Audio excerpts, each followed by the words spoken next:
¿Y cómo es su página del doctor? Bueno, vamos a continuar. Fíjense, esta imagen de una propaganda, que ya no vienen las propagandas así, creo, ilustrando. Esta creo que era de Mer. Y no hago propaganda, sino que digo las cosas, cómo va cambiando todo. Antes los laboratorios hacían más docencia, nos facilitaban más el aprendizaje para usar los productos y poder entender sus productos también y cómo usarlos. Ahora hacen más marketeo de otro tipo y son más comisiones, creo. ¿Ya? Miren, hagamos de cuenta que acá tenemos el hueso que forma la pared de la cavidad craneana. ¿De acuerdo? Acá está el contenido, que es el encéfalo, la masa encefálica.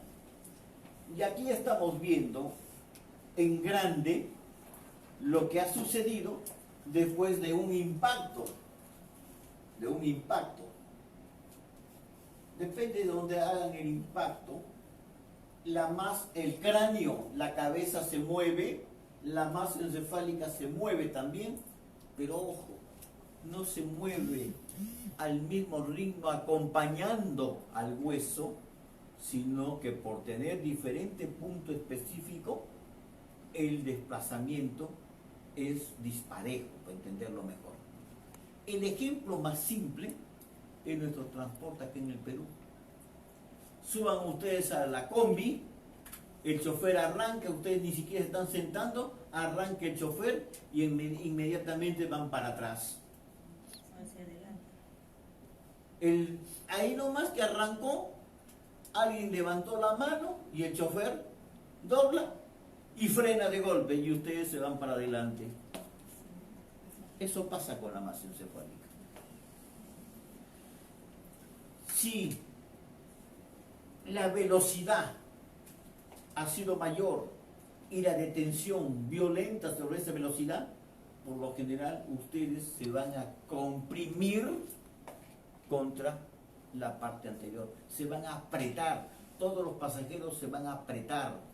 Señores, eso hace que sea una presión positiva en uno de los polos. Pero dijimos que la masa encefálica estaba en estrechísima relación con sus paredes. Y si la masa encefálica se desplaza y se aprieta por acá, aquí que queda un espacio. Pero si estaban, en relación estrecha, estrechísima, y se separan, ¿qué va a generar? Una presión negativa. Eso es lo que se conoce con el nombre de mecanismo de cavitación. Como si hiciera esto, una presión negativa. Y como estamos hablando de un flan, ¿qué va a suceder? Va a arrancar a ese flan. Pero además, el desplazamiento se hace en este sentido, en la parte media, también va a haber ruptura del parénquima. Señores, como decía mi abuela, por angas o por mangas, cuando se produce esos desplazamientos que rompen el equilibrio dinámico, va a haber un sufrimiento del tejido encefálico. Eso es una injuria. Y toda injuria en un tejido vivo, ¿qué ocasiona? ¿Qué produce? ¿Ah? Hablen, ¿ah? Toda injuria, yo en estos momentos, esta niña, la peñisco, me va a generar un proceso inflamatorio. Y la intensidad del proceso inflamatorio va a ser parejo, proporcional a la intensidad de la injuria. ¿De acuerdo? Cuanto más injuria, más daño. Eso es es así, de simple en la biología. Entonces, señores, si la masa encefálica se ha movido, y observen algo, observen, yo soy una neurona, ¿de acuerdo? Acá está mi cuerpo neuronal, acá está mi dendrita, acá está mi axón. Y mi axón, dame la mano, hace mi sinapsis ahí. Lógicamente que la sinapsis es sin contacto. Pero ¿qué sucede? Me desplazo, y dependiendo del tipo de desplazamiento, se arranca. Aparecen las injurias axonales o injurias de las prolongaciones. Se entiende pues que si yo opero no las voy a ver. ¿Se dan cuenta? Y a lo mejor ni siquiera hay sangrado, pero simplemente esa elongación ha hecho que esas fibras, esas prolongaciones se arranquen. Pero volviendo al tema, vamos a ver que aparece el proceso inflamatorio. ¿Y qué es un proceso inflamatorio? Todo el mundo lo hemos estudiado en patología, ¿no es cierto? Y hablamos del dolor, rubor, calor, la triada. Ya se me olvidó el nombre de quién es la triada. A ver, ¿de Celso puede ser? No me acuerdo bien. Se me acaba de ir. De Virchow. ¿Ya? ¿De Virchow? Bueno, la triada. ¿De acuerdo? Dolor, calor, rubor. ¿No es cierto? Dolor, ¿por qué? Porque se alteran las prolongaciones libres. Pero ojo, ¿en el cerebro hay prolongaciones libres? No. Por lo tanto, no hay dolor. Dolor puede haber cuando se hinche y distienda la dura madre, y ahí sí hay dolor, hay cefalea global, una cefalea sonsa, por distensión de la dura madre, que sí está inervada. Pero desde el punto de vista parénquima, no hay dolor. Miren, rubor, no lo vamos a ver. ¿Y el rubor qué significa?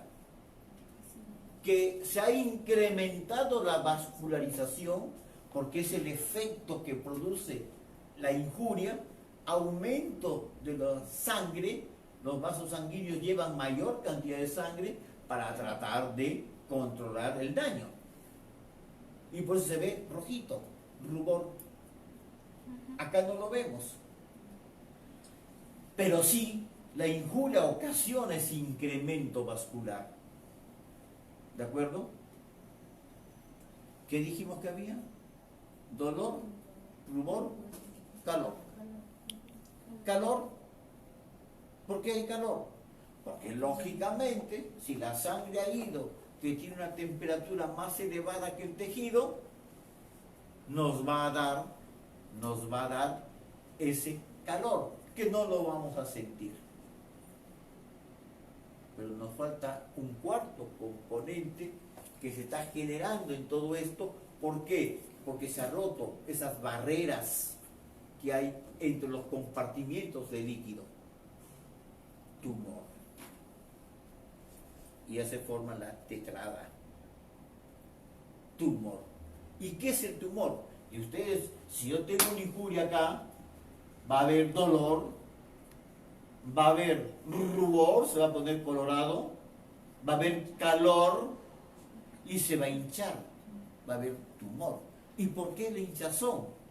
Porque se va a extravasar líquido en el tejido y va a aumentar el líquido y se denomina edema. ¿De acuerdo? Señores, en el sistema nervioso tenemos todo esto. El calor que no se aprecia, el rubor que no se observa, la tumefacción, el tumor, el edema, que va a ser lo que se conoce como edema cerebral, con lo cual vamos a luchar, señores. Porque ese edema cerebral, ¿dónde se va a generar? Si se genera acá, ¿hacia dónde va a crecer? ¿Ah? Va a crecer libremente aquí. Y se me va a hinchar y me va a doler si me toco.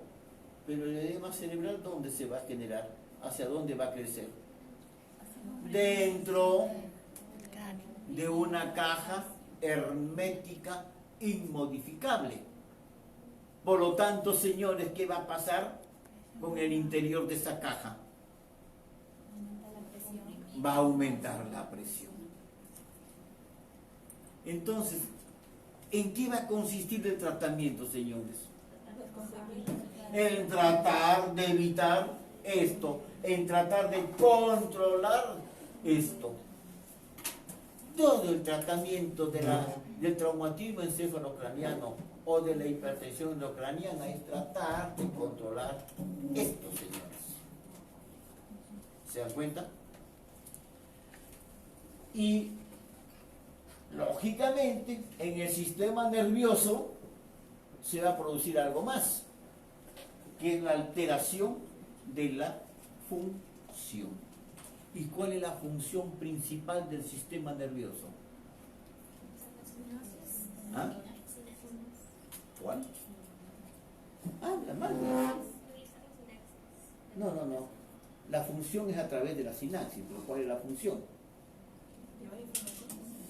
¿Ah? La función principal del sistema nervioso, que gracias a ello estoy parado, por ejemplo. Están ustedes así. Creo que están así viéndome, ¿no es cierto? Están alertas. Están alertas. La función principal, señores, es el estado de conciencia. El estado de alerta del individuo. Y lo primero que se va a alterar es esa función.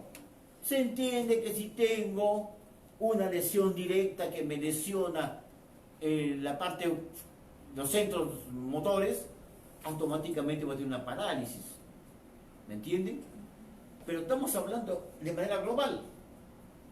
La conciencia es lo primero que se va a alterar. Por eso el boxeador que recibe un golpe y lo noquea, el knockout es a consecuencia de ¿qué? De la alteración de la conciencia. Se dice knockout, golpe, desplazamiento de masa encefálica, se rompió el equilibrio, se alteró la conciencia, cayó al suelo. Es lo primero que vamos a ver frente a una injuria de este tipo. Y ahí tiene la conciencia como bombardea. Llega un momento que si nosotros tenemos la injuria que nos genera una lesión expansiva, va aumentando de tamaño ese parénquima. ¿Por qué? Por la hinchazón. Entonces se comienza a romper los equilibrios, aumenta la presión intracraneal, si sigue aumentando nos lleva a una herniación.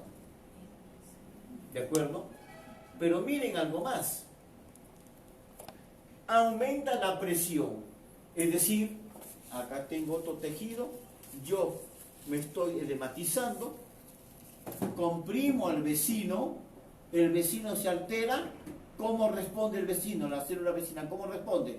Con otro proceso inflamatorio, por lo tanto también se hincha, compromete el de más allá y así comienza de manera excéntrica a todas las células a entrar a un proceso de hinchazón que es un circuito cerrado de más edema, más hipoxia, más hipoxia, más hinchazón. Más hinchazón, edema, o el hinchazón es consecuencia del edema.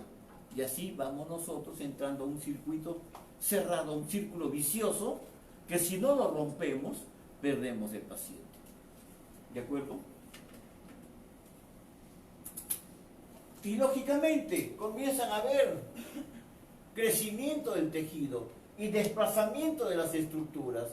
En esta imagen pueden ver ustedes que acá se está produciendo un aumento de volumen y está desplazando, por ejemplo, a esta arteria, que debe estar en esta posición, esta arteria. Esta arteria es así, y está siendo desplazada. Esta arteria debe estar en la línea media, y está siendo desplazada, como hemos visto debajo de la voz del cerebro, la hernia transcallosa. ¿De acuerdo? Y ahí tienen, por ejemplo, un hematoma epidural. Tienen, por ejemplo, un hematoma subdural.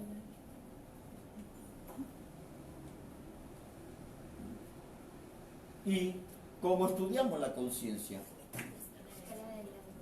La escala de Glasgow. ¿Alguien sabe quién fue Glasgow?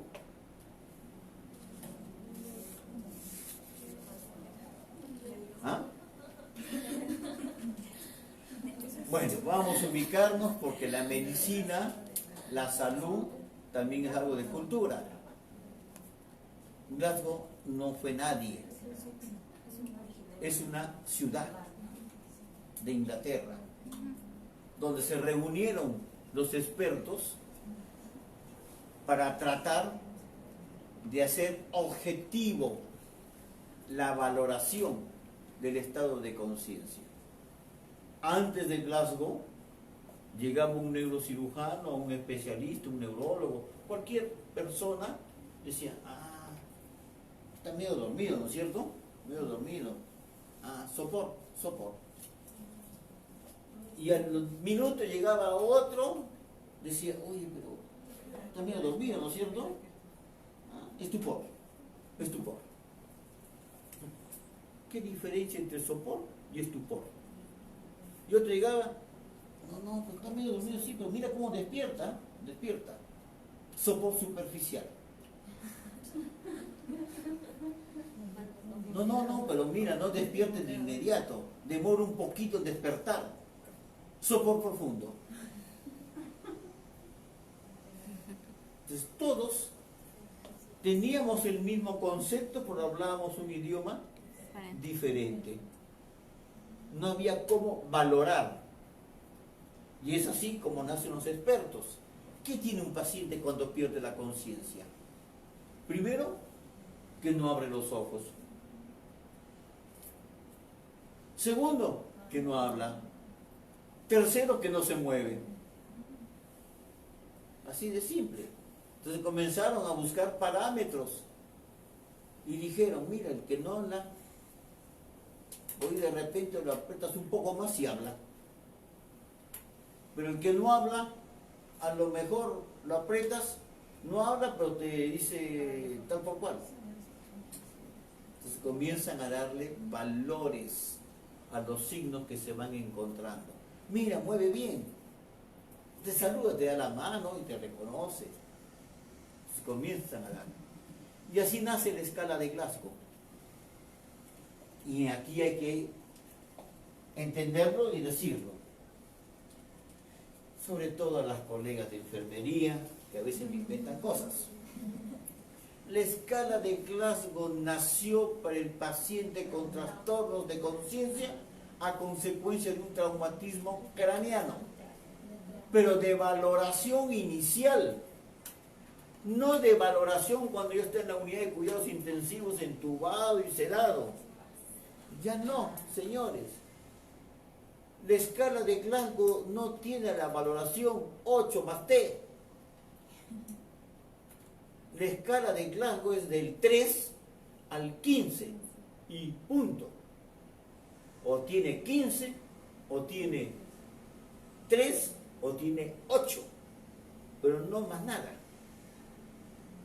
La escala de Glasgow es hasta el 15, y no porque el paciente esté saltando y jugando, bailando, tiene 20. Eso es en el colegio. El que se saca 20. ¿Y por qué tiene 15 como máximo la escala de Glasgow? Porque es 4, 5, 6. Así de simple. 4, 5 y 6. El 1 es donde la función no hay. O sea, es lo mínimo que pueden ustedes calificar en la función. Por lo tanto, el mínimo que va a sacar de nota ese paciente es 1, 3. El máximo, 6, Sí. 5, 4. Así de simple. Y vuelvo a repetir, valoración inicial del traumatismo encéfalo-craneano. ¿Y por qué valoración inicial del traumatismo encéfalo-craneano? Señores, porque el único termómetro que nos indica qué pasa dentro de la cabeza del paciente es la conciencia. Es el único que nos va a decir, o alguien puede ocultar el cerebro, alguien lo puede palpar, percutir. No, nada. Se entiende. Si hay tomografía nos dice todo. La tomografía ha obviado toda la clínica, ha obviado hasta el Glasgow, porque por más que tengo yo un Glasgow 15 y tengo un hematoma epidural que está creciendo, tengo que operarlo. Pero hablemos pues de lo que es correcto, lo que es la clínica. ¿De acuerdo? Entonces, Una consulta, Sí. doctor. Si bien es cierto nosotros dentro de las unidades críticas que tenemos, sea la unidad de shock trauma, como sea también la unidad de cuidados intensivos, sí es cierto, ponemos nosotros lo que es la escala de Komen de Glasgow en el valor en que lo encontramos en un máximo cuando está intubado en 11 más T o 10 más T, ¿no? Porque dentro de nuestras valoraciones tenemos que poner indeterminadamente cómo encontramos al paciente con los dispositivos. Mientras nosotros como profesionales de enfermería no tengamos de repente un parámetro como el que tiene la escala de Komen de Glasgow en la valoración con tubo en T, con traqueostomía, con todo eso, no podemos separar de repente ese aspecto. O en qué medida nosotros podemos de repente valorar ese tipo de dispositivos hacia el paciente Ya. que lo tiene. te entiendo. Pero para comenzar, no hablamos de Glasgow, pues. Hablamos de una descripción del paciente, cómo lo encontramos. Usamos un parámetro tipo Glasgow, pero no es un Glasgow. La idea es que tengamos el concepto claro, porque para comenzar somos académicos. Para comenzar, ¿no es cierto? Entonces no podemos confundir términos, procesos, ¿de acuerdo? Que innovemos, porque es una forma de innovar, una escala y la usemos para la hemorragia subaracnoidea, la usemos para el hematoma intraparenquimal, o la usemos para todo trastorno de conciencia, incluido el coma barbitúrico, es otro tema. No estoy diciendo que esté mal, pero para comenzar no es Glasgow, porque ¿cómo nace Glasgow? Por usted. Nace por el traumatismo encéfalo-craneano. También ubiquémonos en épocas que no había tomografía y que nuestro único parámetro de ver cómo se iba comportando el paciente con su lesión era la conciencia. Y porque algunos interpretábamos diferente ese mismo estado de conciencia. Entonces, no era lo mismo que yo atiendo en el foco al paciente, lo encuentro despierto, totalmente despierto, lúcido, orientado, y a lo mejor mi lucidez no es la misma que interpretaba el colega que lo va a recibir. ¿De acuerdo? Y lo está recibiendo en 2 horas a lo mejor. Entonces, donde yo le digo lúcido, orientado en tiempo y espacio, y allá lo recibe, bueno, le parece medio lúcido porque el paciente le está diciendo, porque te llegó así, lo despierta así, ¿qué día es hoy? Ah, hoy creo que es 20. Ah, lúcido en tiempo y espacio. Pero yo no sé cómo lo dejé antes, o cómo estaba antes. Es diferente que tú recibas un paciente con Glasgow 15 y que tenía 15 cuando salió hace 4 horas, donde ya te puedes ir quedando un poco tranquilo porque ya sabes que ese traumatismo encefalocraniano, que para empezar a lo mejor no es ni traumatismo encefalocraniano, sino es un trauma en la cabeza, no va a complicar al paciente. Pero diferente es que el paciente te lo remite con grado 15 y tú lo recibes con grado 10. Totalmente diferente. Porque si no tienes tomografía, ahora que hay tomógrafo, tiene que hacer algún procedimiento o un examen más meticuloso para descartar un proceso expansivo intracraniano.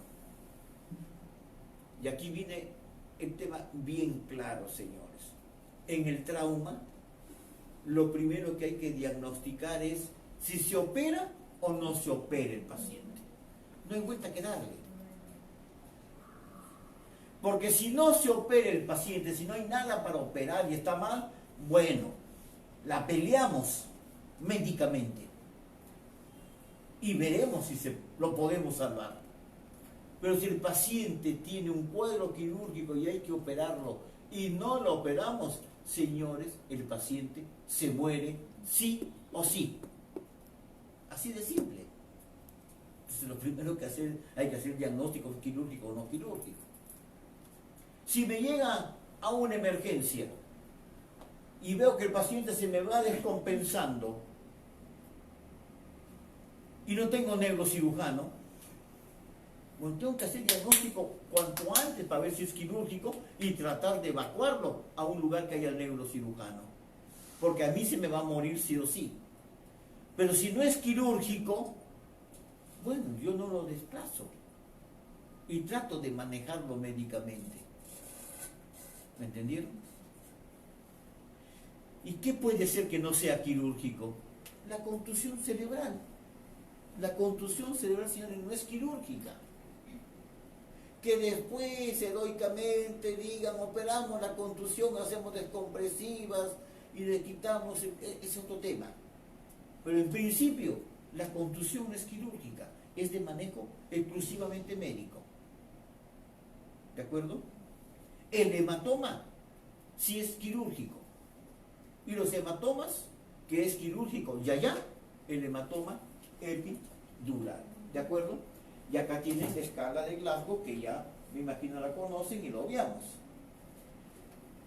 Porque si no manejamos esa contusión, señores, que va a generar el edema, no manejamos ese edema, entramos pues a un proceso en el cual la injuria ha generado hipoxia, la hipoxia edema cerebral, el edema cerebral compresión, la compresión genera más hipoxia, más edema cerebral, y ahí estamos girando eternamente con un paciente que va a llevar a compromiso de conciencia cada vez mayor hasta que se produce la herniación, la descompensación, el enclavamiento.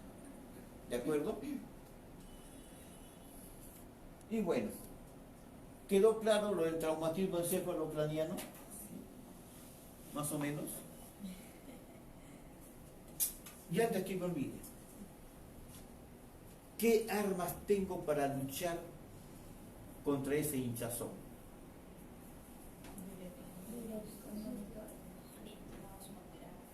Olvídense los diuréticos, después los diuréticos. El arma más importante para luchar contra esa hinchazón es el oxígeno. Olvídense, por eso el paciente con traumatismo encefalocraniano desde el foco debe estar recibiendo oxígeno. Porque lo que más hincha, o lo único que hincha, es la hipoxia. El paciente está soporoso, pero está viajando así en la ambulancia. Señores, está hipoventilando. Cuanto más hipoventile, más edema, más hinchazón. Y va a llegar un momento que ya no va a ventilar. ¿Se dan cuenta? Y a lo mejor ustedes al paciente lo compensan bastante, moviendo un poquito la mandíbula, o sea, mejorando su ventilación. Eso, métaselo en la cabeza, oxígeno. Después los diuréticos. Los diuréticos, después ya, si mi oxigenación no me ayuda, bueno, me ayudo a la oxigenación dándole espacio con diuréticos. ¿Quedó claro? Y la experiencia. ¿Dónde pueden haber las fallas de oxigenación? Porque ustedes dejan al paciente ventilando muy bien, a lo mejor en máquina o a lo mejor con tubo nomás. Ya me olvidé el nombre, que ponen el oxígeno al tubo. ¿Y dónde pueden estar las fallas? Está muy bien. La cantidad. ¿Listo? No le ¿Ah? Señores, la falla más común es la obstrucción de la vía aérea. Por hechos tan simples como la lengüita, totalmente simple, estúpido, pero a veces nos olvidamos. Yo cuando doy mis clases, ayer empecé con un nuevo grupo de alumnos en la Universidad de Piura, reciéncito su primera clase, primer contacto con los estudios de medicina. Y lo primero que digo, señores, para ser profesional de la salud, hay algunas condiciones. Ya me van a decir la vocación de servicio, ya claro, lógico. Que el desprendimiento personal, también lógico. Señores, lo primero que tienen que empezar a aprender es a ser observadores. Sobre todo ustedes que están al lado del paciente permanentemente. Si no observan adecuadamente, les gana los procesos.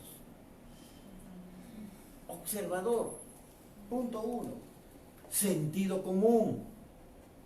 Porque si yo veo que esta manguera está colgando por acá y el de limpieza va a subir, va al frasco de drenaje torácico, por ejemplo, y van a ver limpieza, y no me esté entrenado el personal de limpieza y para poder limpiar el piso me agarra el frasco y lo pone arriba de la cama o arriba de la mesa de luz, ya pues sentido común me dice que ahí no puede estar, pues.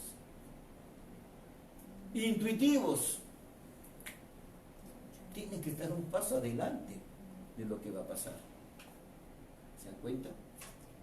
Entonces, lo primero que tienen que siempre estar presente es en toda esa tubería que le ponemos al pobre paciente que se puede llenar de secreciones. Pues yo lo dejé limpio. Señores, las secreciones no avisan.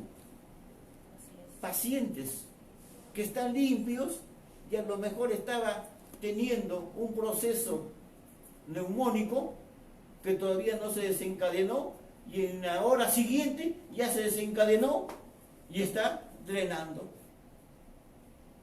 y ya obstruyó la vía aérea. Y a lo mejor ustedes saben cuánto tiempo una neurona puede estar sin una buena oxigenación o sin oxígeno. De 3 a 5 minutos. ¿Tenemos idea de lo que es 3 a 5 minutos? Es en el momento que yo voy al baño y regreso del baño. Y a lo mejor mi paciente en esos 3 a 5 minutos hizo una hipoxia en un paciente que estaba yendo bien y todo se fue al diablo y a comenzar de nuevo. Entonces, no nos olvidemos del oxígeno.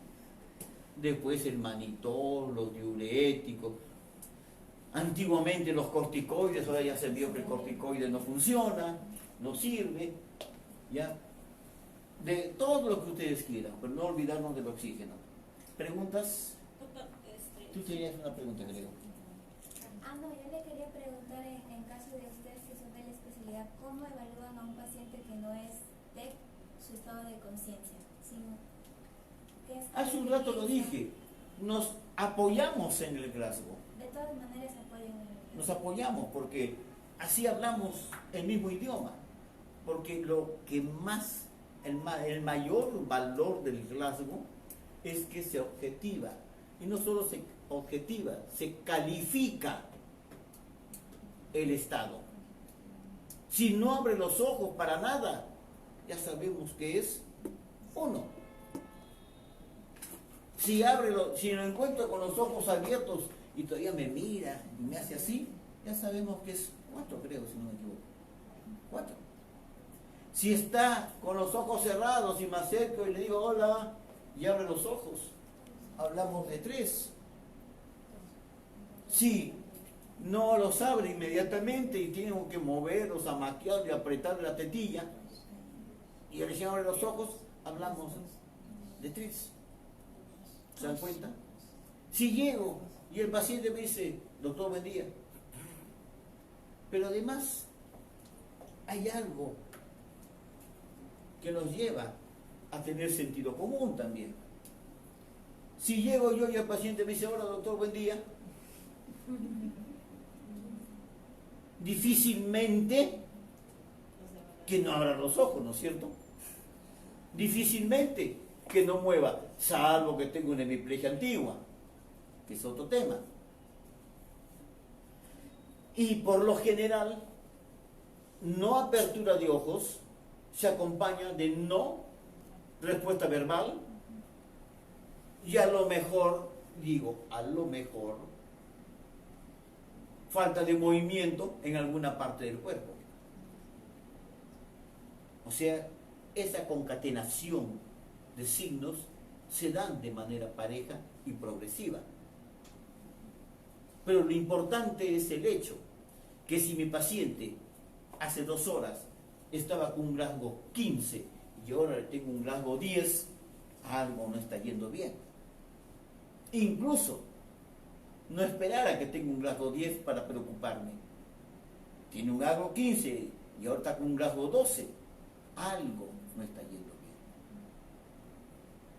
Y ojo, puede ser que me haya sangrado si era un operado y me esté sangrando, pero también puede ser que el tubo esté acodado. Miren, también puede ser que el tubo esté acodado y no nos hemos dado cuenta. ¿Quedó claro? Vemos un poquito de ¿cómo se llama? De hemorragias, para ya terminar todo lo que es relacionado con cavidad craneana. Si dejamos, ¿qué hora es? 11:15.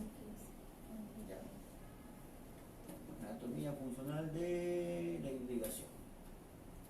Para ya la semana próxima nos ocupamos únicamente de columna.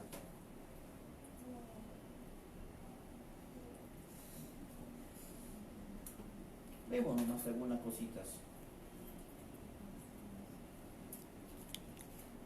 Ya hemos hablado. ¿Sí?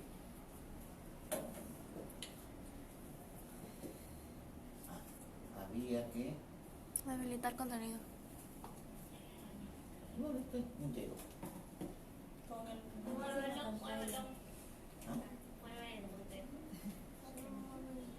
¿Ah? Ya lo vi, ven para acá.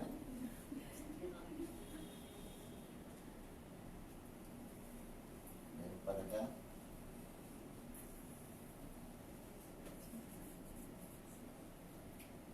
Miren, ahí tienen el encéfalo irrigado. Para irnos ubicando. El encéfalo se irriga por 2 sistemas. Un sistema anterior y un sistema posterior. ¿De acuerdo? Pero a su vez tiene una parte derecha y una parte izquierda. Y se irriga por 2 vasos adelante y 2 vasos atrás. Los 2 vasos de adelante son las carótidas. ¿De acuerdo? Y todos estos vasos carótidas, las carótidas internas, primero primitivas, se dividen en carótida externa para la cara y carótida interna para dentro de la cavidad craneana. Las carótidas internas son exclusivas para la cavidad craneana. ¿De acuerdo? Y esas nacen directamente del callao aórtico, una directamente, así directamente, y otra a través del tronco brachiocefálico, la derecha. Por otro lado, las arterias que van a los miembros, que son las subclavias, emiten otra arteria que asciende por la columna vertebral. Miren, por la columna vertebral, las carótidas por el cuello se las pueden palpar. ¿Ya? La otra por la columna vertebral hasta dentro de la cavidad craneana, y son las vertebrales. Ya tenemos una diferencia entre las carótidas y las vertebrales en su trayecto. Las vertebrales corren atrapadas en un túnel óseo fraccionado, donde cualquier alteración de estas vértebras que forman el túnel óseo puede alterarlas. Ahí tienen ya una diferencia. Las carótidas corren libres hasta esta zona, que se dividen en interna y externa. La interna se va a meter dentro del peñasco, es decir, que también tiene un estuche óseo por donde pasa. Por lo tanto, si hay un trauma fuerte, grande, grave, que comprometa el peñasco, puede lesionar también a la carótida interna. Pero las 4 arterias, 1, 2, 3, 4, ingresan a la cavidad craneana. Las dos, esto es adelante, esto es atrás. Las dos posteriores se juntan, inmediatamente se juntan a nivel de la protuberancia, dan la arteria basilar o tronco basilar. Las dos carótidas suben así, suben en el espacio subaracnoideo, han pasado antes por el seno cavernoso, e inmediatamente que aparece la carótida en el espacio subaracnoideo, tengo una imagen por ahí, va a dar una rama hacia adelante y una rama hacia el costado. La cerebral anterior, la cerebral media. La arteria basilar, que está acá, sube, y una vez que acabó la protuberancia,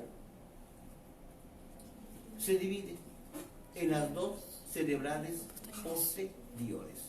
Miren, ya hablé de la cerebral anterior, cerebral media, cerebral posterior. 3 arterias que van a irrigar el encéfalo. Hay otras ramitas por ahí, pero las 3 arterias principales ya hemos dicho: cerebral anterior, cerebral media, cerebral posterior. Estas van al cerebro. ¿De acuerdo? El tronco basilar y las vertebrales van a irrigar el tronco encefálico y el cerebelo. Es decir, el tronco basilar y las vertebrales para la región infratentorial.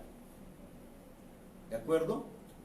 La terminal del tronco basilar, que son las cerebrales posteriores, y las terminales de la carótida, que es la cerebral anterior y la cerebral media, irrigan la región supratentorial. ¿De acuerdo?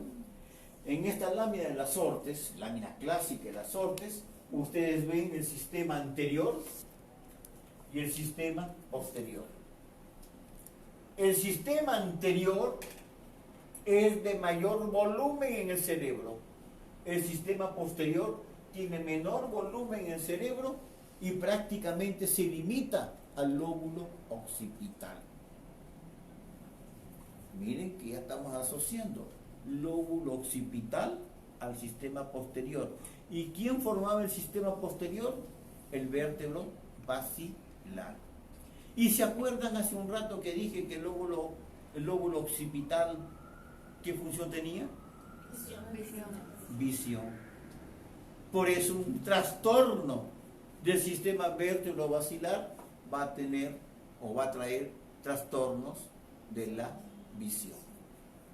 ¿Se orientaron? Pero algo más. Este sistema anterior y el sistema posterior, el derecho y el izquierdo, están unidos, anatomosados, por un sistema de comunicaciones que es el polígono de Willis. Pero acá viene el concepto. Ah, doctor, pero hay anastomosis. ¿Están unidos? Sí, están unidos. Pero no suplen. Si aquí hay un problema vascular, este sistema no hace suplencia. Tener el concepto claro que las arterias del cerebro o del encéfalo son de tipo terminal. Yo soy la arteria, esta es mi rama, y mi rama está destinada a toda esta área. ¿De acuerdo? Si esta rama se, digamos, lesionó, esta área queda sin sangre. Me voy más adelante. Esta rama no le ayuda al vecino. Concepto importante. Las anastomosis que existen en el sistema, porque también hay otro tipo de anastomosis, no son funcionales. ¿De acuerdo? Por eso una isquemia cerebral trae un trastorno irreversible. Ahí tienen el polígono de Willis, miren la comunicante anterior, esta es la comunicante anterior, las cerebrales anteriores, acá está la cerebral anterior, acá está la carótida, la cerebral media, las cerebrales posteriores, el tronco basilar, y esta finita, acá finita, la comunicante posterior. Acá se ve en un angiotomo, creo que es, ven el polígono de Willis, y acá hay un pequeño sangrado. Las arterias entran, atraviesan el parénquima, ¿de acuerdo? Y está destinado a cierta área. Si por X circunstancias por aquí está corriendo un trombito, émbolo que se llama, un coagulito, por X circunstancias, corazón fibrilando, problema de varices, etcétera, etcétera, ese coagulito se pasea. Pues de repente cruza por acá y tapó la arteria. Señores, tapó la arteria y esta arteria irriga todo esto en un corte transversal. ¿Y cómo son? ¿Cómo van las comunicaciones de aquí a esto? Señores, por fascículos que bajan o suben. ¿De acuerdo? La función motora se origina aquí, baja y le dice al bíceps contráete y uno contrae. La función sensitiva, peñisco, viaja, sube. Y si la arteria que está irrigando esta zona, por donde están pasando los fascículos, se lesiona, ¿qué quiere decir? Que acá se murió, ya no hay pasaje ni de arriba para abajo, ni de abajo para arriba. Eso se produce y se conoce con el nombre de infarto. Y los infartos no solo son pues en el área motora y provoca la hemiplegia, son en cualquier parte del encéfalo. Lo que sucede que hay algunos infartos que se producen en esa cualquier parte del encéfalo y que no tiene representación clínica. Son infartos mudos, infartos lacunares, la mayoría de ellos. Pero señores, Si se produce un infarto aquí, por donde bajan y suben fascículos que tienen que ver con la función motora, la función sensitiva, el paciente va a tener un trastorno motor. Si se produce en la cápsula interna, definitivamente va a haber una hemiplegia. ¿Se dan cuenta? ¿Van entendiendo? Pero fíjense cómo se introducen los vasos. Ahí tienes un polígono de Willis que no vamos a tener detalles. Miren cómo van las arterias, cómo irrigan la parte cortical, cómo se profundizan. Las arterias tienen esta forma, la cerebral media, la cerebral anterior. Hace un rato vimos cómo se desplazaba la cerebral anterior por una hernia, ¿se acuerdan? En una angiografía. Miren los vasos cómo van.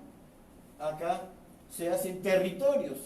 Acá se ha inyectado amarillo y acá se ha inyectado verde.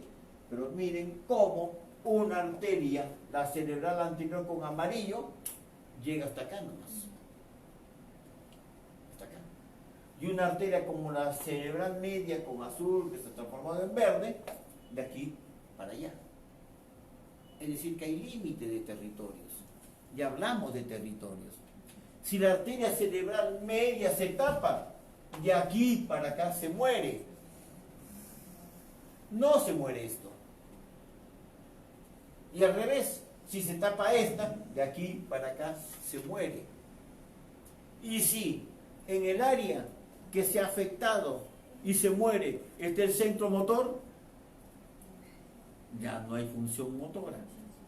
Está el centro del habla, ya no hay función del habla. ¿Se dan cuenta? Fíjense los límites, los territorios bien delimitados. Acá tenemos la cerebral media y acá la cerebral anterior.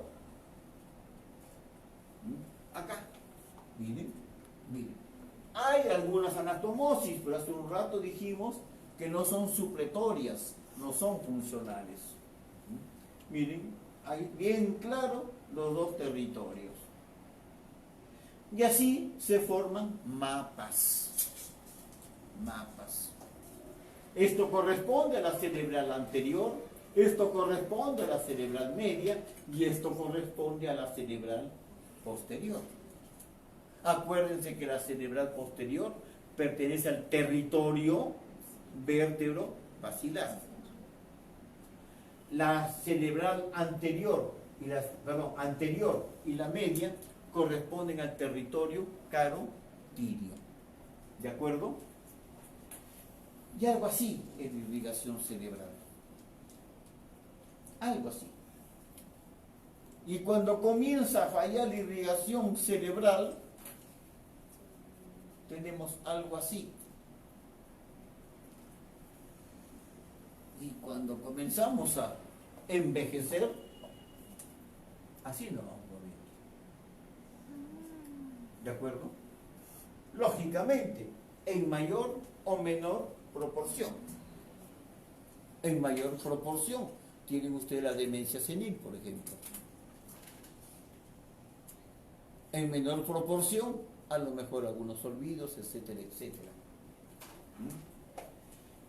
Y así tenemos algunos conceptos.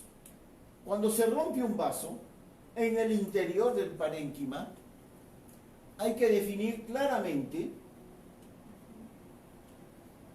qué es lo que va a pasar. Cuando se rompe el vaso, puede ocurrir dos procesos. O el vaso, la sangre que se extravasa, comienza a buscar un camino que se va a dar dentro de las estructuras del sistema nervioso que hace un rato dijimos así, dame tu manito, así. Todas las conexiones van corriendo, formando fascículos. Aquí hay otro, aquí hay otro, aquí hay otro, aquí hay otro. De repente viene la sangre y separa los fascículos. ¿De acuerdo? Hablamos del hematoma intracerebral. Pero a veces la sangre irrumpe con gran violencia que no separa, arrasa, destruye, como el huaico. Hablamos de la hemorragia cerebral. ¿Cuál es la diferencia? Que si yo evacúo el hematoma, los fascículos se han lesionado menos, vuelven a un estado anterior. ¿De acuerdo? Vuelven a un estado. Pero si yo voy a operar la hemorragia en el cual ha venido el huaico y ha arrasado estructura, voy a evacuar sangre con detritus cerebral, papilla. Ya no va a haber recuperación del tejido, perdón, de la función, porque el tejido se ha destruido. ¿De acuerdo? Lo cual también es difícil diagnosticarlo muchas veces. ¿Qué pasa cuando un vaso se tapa? Cuando el vaso se tapa, hay una zona en la cual sí o sí se quedó sin sangre. Sí o sí, porque justo la sangre iba para ese sector y se quedó sin sangre. Se murió. Y una vez que se muere, desencadena proceso de muerte, la necrosis. Y esa muerte altera al vecino, que responde con un edema cerebral, que va a alterar la función. Si no manejamos adecuadamente ese edema cerebral que ha producido esta necrosis, esto va en aumento. Pero si lo controlamos, no sabemos qué va a pasar con esto. No sabemos si se ha alterado de tal manera que va a ser irreversible la recuperación. Pero el tiempo a lo mejor comienza a recuperar. Y eso es lo que ven ustedes, pacientes que entran en una hemiplegia total, severa, densa, y pasan un par de meses y ya está moviendo. Claro, uno dice, qué milagroso el doctor. O qué milagrosa la terapia física. Sí, la terapia física ayuda, pero ojo, la terapia física no revive células muertas. La terapia física ha trabajado sobre esto que se conoce como zona de penumbra. ¿Y qué es lo que debemos hacer nosotros, personal de salud? Que esta zona de infarto no crezca, que no afecte a la zona de penumbra y que la zona de penumbra sea menor y que se recupere la zona de penumbra. Ahora, obviamente nosotros no podemos saber cuánto es zona de penumbra. Eso lo va a dar el tiempo. ¿Con qué? Con lo que el paciente recupere. No confundir con algunos aspectos que hay en las, digamos, trastornos vasculares. Porque ahora tampoco estamos claros cómo se llama, porque antes se decía ictus apoplético. ¿Qué significaba ictus? Súbito, violento, apopletiforme, trastorno de conciencia súbito. ¿De acuerdo? Derrame cerebral. También se asocia. Claro, acá no hablemos de derrame cerebral, pero también lo asocia. Derrame cerebral por lo general es más a la hemorragia. Se derramó a la sangre, hay un derrame cerebral. Después accidente cerebrovascular. Suena más o menos. ¿Ya? Otros trastornos cerebrovascular. Y bueno, si no es accidente, es un trastorno, porque el accidente es algo súbito, ocasionado por algo externo por lo general. ¿No es cierto? Entonces, trastorno, claro, suena mejor. O sea, son exquisiteces de cada persona que quiere opinar. Y va teniendo adeptos. Trastorno, al final es lo mismo. ¿Y qué entendemos por trastorno? Algo que no está bien. Algo que se alteró. Y se alteró la arteria. Y la arteria tiene dos formas de alterarse. O se rompe o se cierra. Si se rompe, hablamos de hemorragia.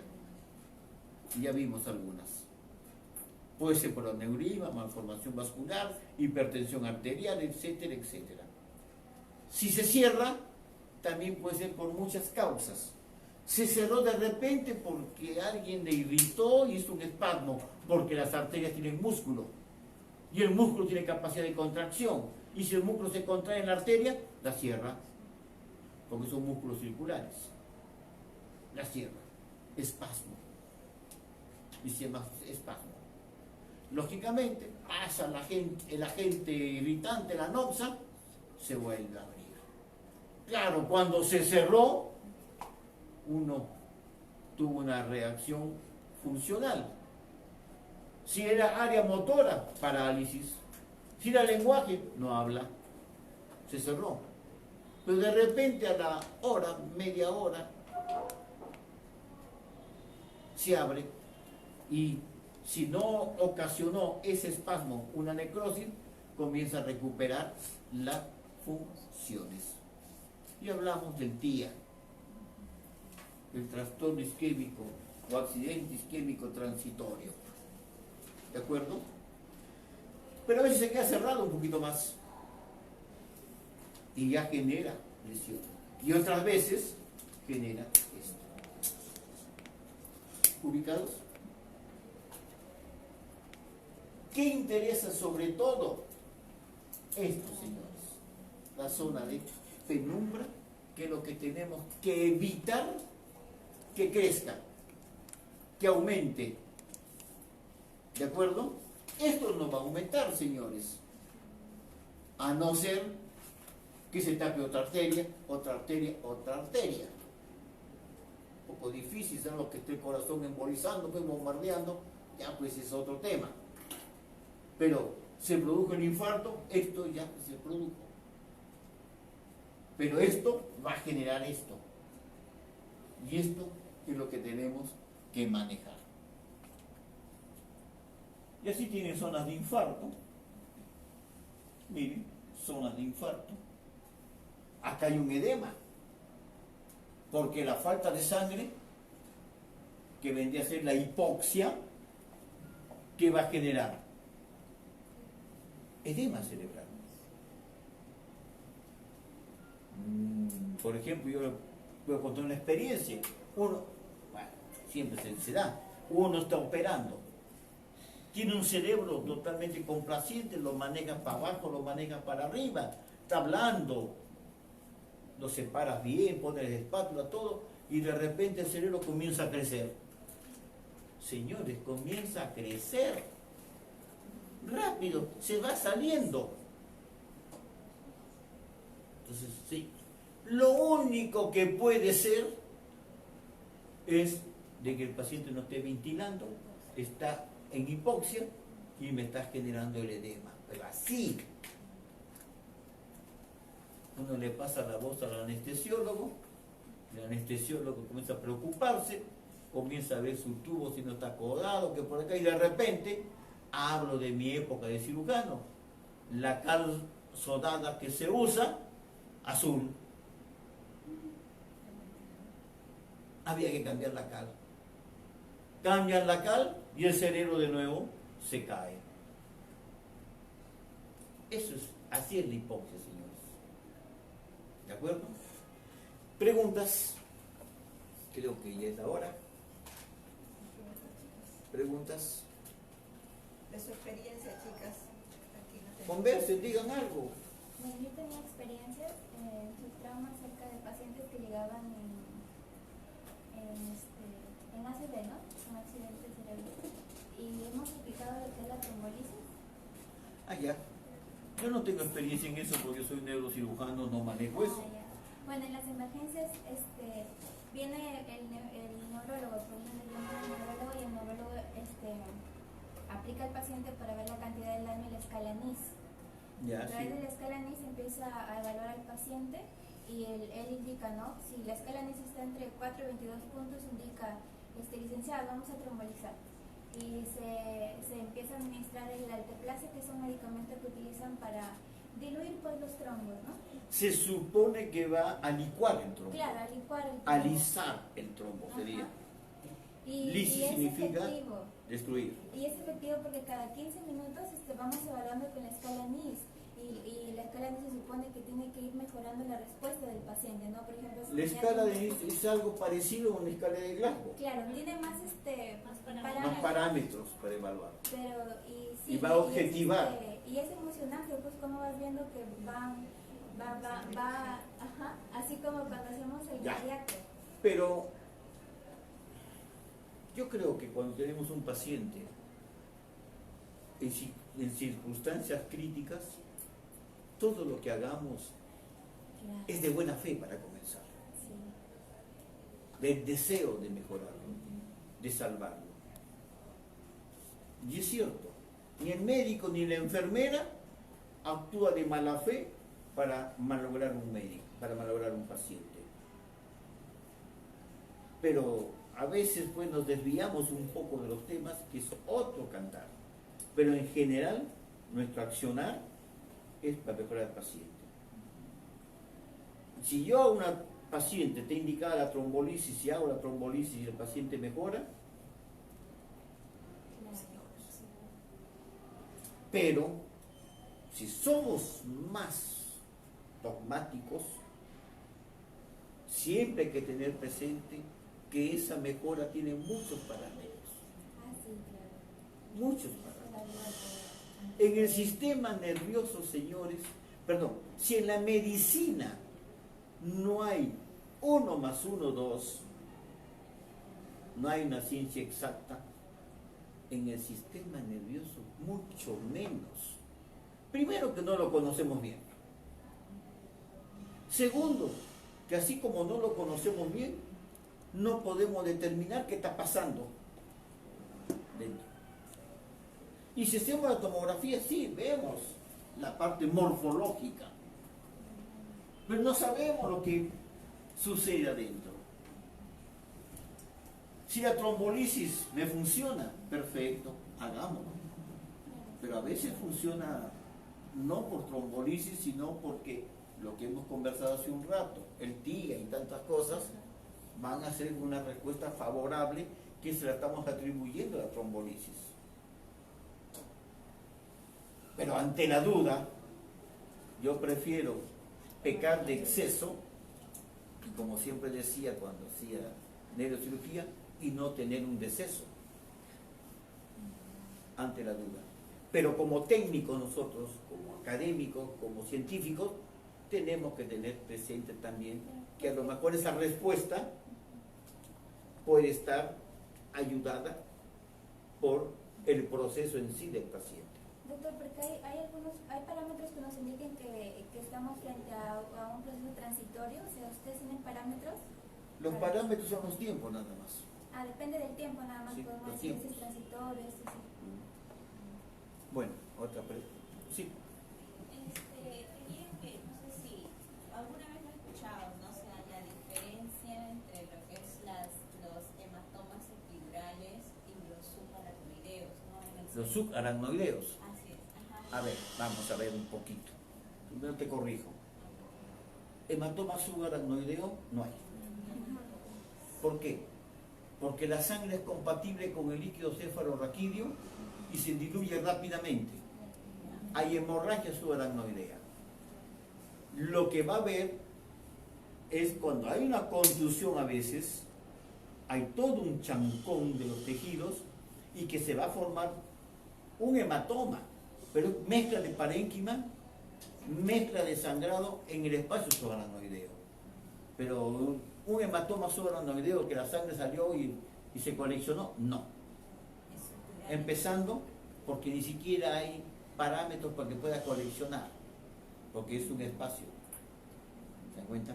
El hematoma subural sí, porque se va a formar por encima de la aracnoides y por debajo de la dura madre, entre aracnoides y dura madre.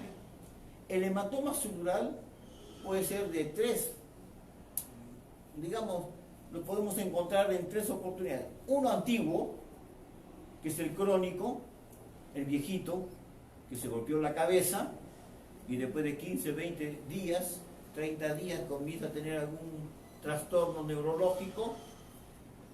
A veces le atribuyen a la edad, pero alguien ya le toma la tomografía y aparece el hematoma subdural. Incluso ya está liquefactado. Ese es el crónico. A veces un hoyito nomás, evacúas y el paciente se recupera totalmente. Si nos descuidamos, puede descompensarse, puede ser un síndrome de enclavamiento y morirse. ¿Ya? El hematoma intermedio, en el cual tenemos sangre y ya tenemos liquefacción, está en el borde. El mismo procedimiento. Una craniotomía más grande porque a lo mejor también hay coágulos. Y el hematoma agudo. Señores, el hematoma agudo por lo general mata. Eso me decía mi maestro. Yo prefiero 1000 veces un hematoma epidural que un hematoma subdural agudo. Porque el hematoma subdural agudo es consecuencia del trauma y de la contusión cerebral. Y por lo general se acompaña de una gran contusión cerebral y que lo va a llevar al paciente a un gran edema intracraneano. ¿Se dan cuenta? El hematoma subdural agudo no es sacar los coagulitos que se han formado en el espacio subdural porque se rompió todos los límites del espacio subdural. A veces viene parénquima, totalmente lacerado, totalmente contusionado. ¿De acuerdo? Son las 3 formas de hematoma. ¿Ya? ¿Estaba por ahí tu pregunta? No, sino que, por ejemplo, bueno, a veces, justo, ahí en esa salud, siempre, lo malo de los neurocirujanos, podría decir, no sé si sus operaciones demoran mucho. Sin atacar. Ajá, claro, y mayormente, los pacientes siempre vienen, ¿no?, a nosotros, que somos quienes estamos allí permanentemente, y nos hacen muchas preguntas, ¿no? Entonces, por ejemplo, o sea, para responder, ¿no? Por ejemplo, ellos nos dicen, pero a mí me han dicho que es un hematoma que todavía lo van a operar después, pero ¿por qué a tal persona lo van a operar antes? Entonces, eso es básicamente, o sea, Ya. lo que se quería conocer. Eso es importante. En primer lugar, no se operan hematomas. Claro, claro. En segundo lugar, no se operan tomografías. No se operan tomografías. Se operan pacientes. A veces el comportamiento de un paciente con un... Hagamos de cuenta que este es un hematoma parenquimal. A veces un paciente con un hematoma parenquimal de este tamaño se comporta totalmente diferente a otro paciente con un hematoma exactamente igual.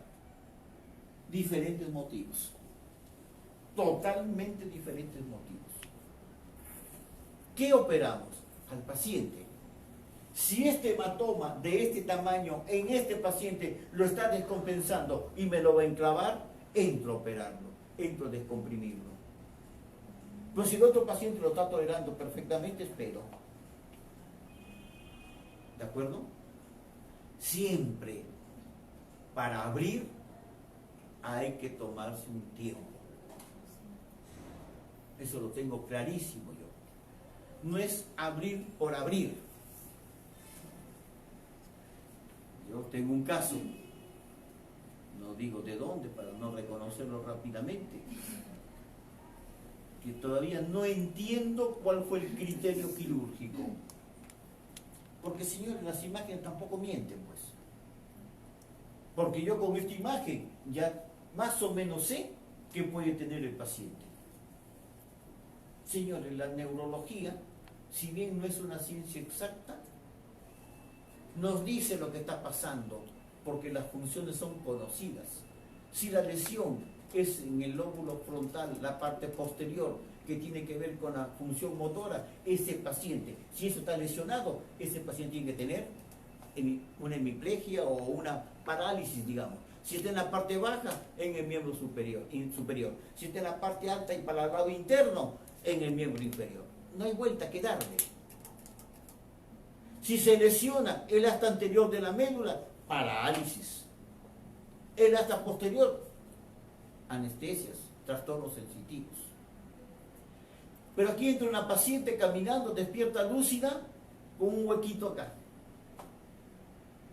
nada más con un huequito acá, donde nadie sabe por qué es el huequito, porque la trajeron de un lío de pandillas y qué sé yo.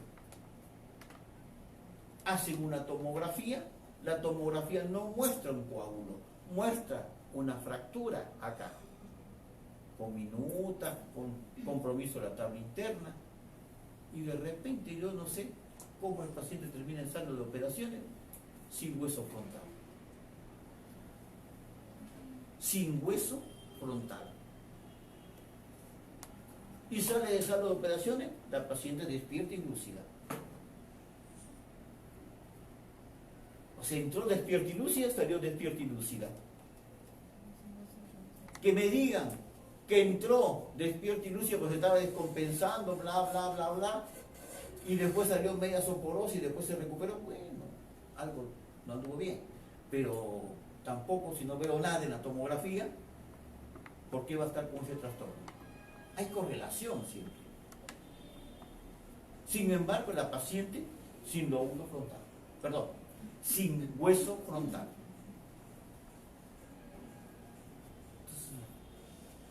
Posteriormente, la paciente ya no puede comer, ya comer, no puede comer porque no puede abrir bien la boca. Era un proyectil de armas de fuego que atravesó la tabla interna, hundió la tabla externa, se desvió y se colocó al costado del cóndilo y fracturó la mandíbula. Sin embargo, la paciente ya está sin su hueso frontal. O sea, operar no es operar. No opero porque tiene un hueco acá y yo opero para ver qué pasó con el hueco. No, opero al paciente. Hay hematomas que de por sí no se operan. Los hematomas que se generan por hemorragias hipertensivas, la hemorragia de Charcot. No se opera, por lo general. Pues si veo que la hemorragia es grande, mi paciente se está descompensando, está entrando en trastorno de conciencia, se va hundiendo más, y qué sé yo, y a lo mejor valoro, aspiro, entre que se me va a ir el paciente, y a lo mejor aspiro, y le doy espacio para que pueda responder, bueno, opero. Pero no significa que todas las hemorragias de Charcot las voy a operar. Más aún, estadísticas te dicen que en pacientes con hemorragia intraparenquimal operados, los resultados son igual que con los no operados. ¿De acuerdo? Estás contadas. Lo cual no significa pues que yo no, como es igual, ya no opero, porque operar cuesta mucho, pues. Ya no opero. Pero sí, mejor opero porque soy cirujano, opero todos. No. El tema está en que no sabemos cuáles van a andar bien así, cuáles van a andar bien así, cuáles van a andar mal y cuáles. Entonces, por eso, el que toma la decisión es un ser pensante y toma la decisión en base al paciente que esté evaluando en ese momento, con el producto de la experiencia. ¿De acuerdo? Por eso no es, pues, ya preparo para operar. Ve así nomás, preparo para operar. No, mira al paciente, pues. A lo mejor la operación es, bueno, a lo mejor puede operar mañana. Entiéndase, no es lo mismo operar a las 4 de la mañana por las puras a un paciente que puede operarse tranquilo mañana, de día, con personal recuperado, nuevo, renovado. Ahora, si es una emergencia, bueno, lo opero aunque sea solo que sea. Pero si el paciente puede esperar, esperemos darle mejores condiciones. No sé. Sí, Mari. Bueno, en este aspecto, ¿Qué? disculpa, en ese aspecto quisiera hacer una intervención. Más que todo lo que representa enfermería. Bueno, en mi caso que trabajo en el Revalidati, tengo a diario los pacientes que vienen neuroquirúrgicos, ¿no? Algunos que son operables y no operables, ¿no? Dependiendo de la gravedad en la que se puedan presentar las patologías que usted ya nos ha mencionado. Pero en este aspecto es muy importante, sinceramente, el cuidado que podamos brindar a estos tipos de pacientes, que pueden ser quirúrgicos y no quirúrgicos. dentro de nuestras emergencias neuroquirúrgicas que tenemos, el paciente no sabemos en qué momento se va a enclavar. Por eso es muy importante la observación que podamos tener con el paciente, con la persona a la que estamos ayudando o a la que estamos atendiendo, porque nuestro sentir de enfermería es el cuidado que podamos brindar a los pacientes, y no solamente el cuidado, como lo dice el maestro, ¿no? Es la observación directa, porque en eso se basa lo que es el profesional de la salud, la observación directa. Y si no entendemos de repente en este aspecto, porque todos hemos sido de repente nuevos en un área, todos hemos sido de repente inexpertos en esta área, en este servicio, podemos entender de que el cuidado directo al paciente que nosotros le podemos brindar van a determinar si ese paciente puede o no puede ingresar a una sala de operaciones, porque somos nosotros quienes estamos dentro de ellos las 24 horas del día, en el reporte inicial, en el reporte final, en el reporte técnico, y no olvidarnos sinceramente de que el paciente es una persona, y esa persona puede ser un familiar, y ese familiar necesita, o ese familiar necesita una empatía, y esa empatía solamente la podemos dar nosotras con conocimiento, con ciencia, con arte, y mucho más de eso, ¿no? La podemos dar a través del cuidado, pero los cuidados que tienen que ser con intervenciones adecuadas, con intervenciones que nos puedan desarrollar en el paciente, ¿no? O dar en el paciente un resultado positivo, a mejoría, porque muchas veces tenemos a nuestros pacientes, y sinceramente lo digo, habemos colegas de colegas, ¿no? Médicos como enfermeros, ¿no? Habemos colegas de colegas en que solamente voy y cumplo el turno y punto, y muchas veces no miramos ni siquiera al paciente, ni siquiera le decimos cómo estás, cómo has amanecido. Hemos perdido la parte, no solamente la parte humanitaria, sino la parte empática, y muchas veces esos pacientes no solamente se van a descompensar porque tienen un problema patológico, sino porque emocionalmente el personal que cuida no lo atiende como debe ser, o no siente, o no ve esa atención o ese cuidado que como profesionales nosotros le podemos dar. Tengamos en cuenta de que nosotros somos profesionales de la salud, somos también profesionales que hemos estudiado 5 años. Sinceramente le digo, y sin ofender, disculpe doctor, no somos la secretaria del médico, no somos de repente la chacha del médico, ¿no? Como en algún momento de repente en algún momento quizás me quisieron hacer sentir, ¿no? He tenido quizás médicos en ese aspecto, pero si uno le demuestra con conocimiento, con aptitudes y con empatía que el paciente requiere verdaderamente esto, se vuelven a hacer los exámenes y ese paciente se puede volver neuroquirúrgico, ¿cómo no? Entonces en ese aspecto yo quería enfatizar de repente en mi poca experiencia que tengo como enfermera asistencial dentro de un hospital tan grande como Bazar de Valverde. La afluencia de este tipo de pacientes es común, y muchas veces ellos se sienten abandonados por este aspecto, ¿no? El cuidado que se les pueda brindar. Bueno, ubicarnos. En un equipo de salud, los que hacemos salud, tenemos competencias. Y nadie es secretaria de nadie, salvo que tengamos una administrativa que haga de secretaria, ¿no es cierto? Pero el paciente es un libro abierto, señores. Y en neurocirugía, el paciente dice, avisa, advierte. Y así de simple, tenemos que entenderlo. El tema está que el idioma de ese libro debemos conocerlo, si no, ¿qué vamos a leer? Si a mí me dan un libro en chino en estos momentos, Dios mío, nada. Pero el paciente es un libro abierto para el que lo sabe leer. El paciente neurológico tiene una meta, que es el estado de conciencia, que es la situación de alerta. Hace un rato dije que el termómetro de lo que pasa en el paciente neurológico es la conciencia. ¿De acuerdo? Si yo tengo mi paciente que lo recibo en este nivel de conciencia, no voy a decir la hago nada, simplemente en ese nivel de conciencia, lo trabajo mi paciente, lo trabajo, y comienza a lo que decimos a veces los neurocirujanos, a despegar. A despegar. Ya, si despegó, todo indica que va a agarrar vuelo.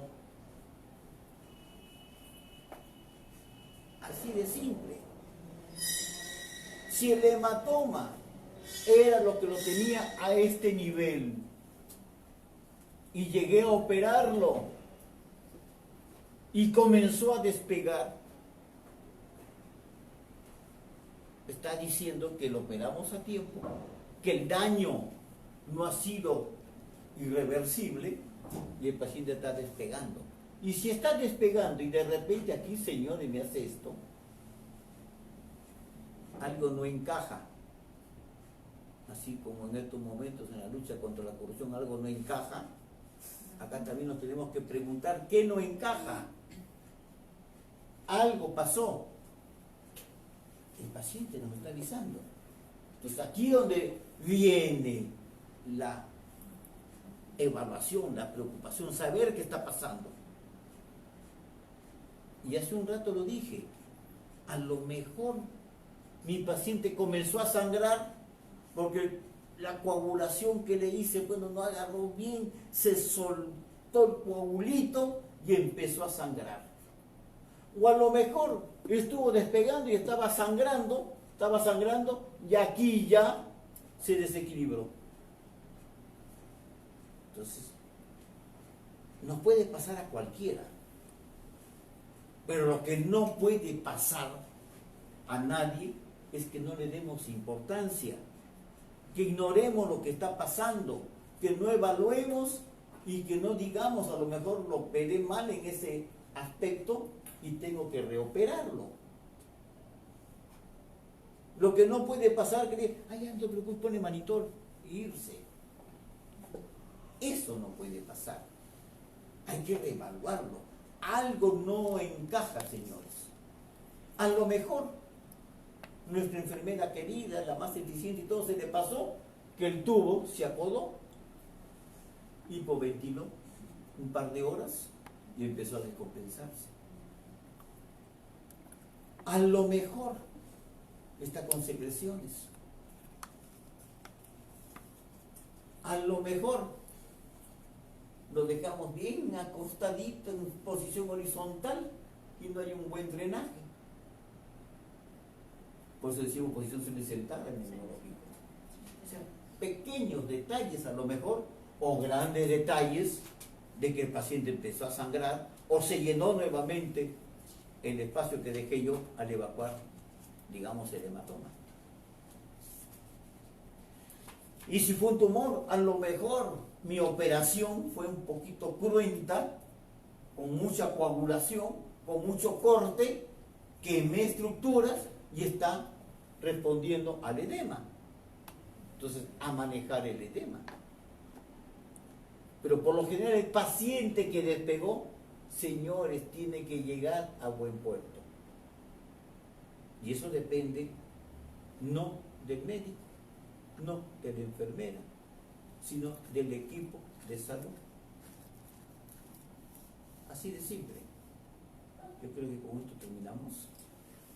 Hasta el próximo martes.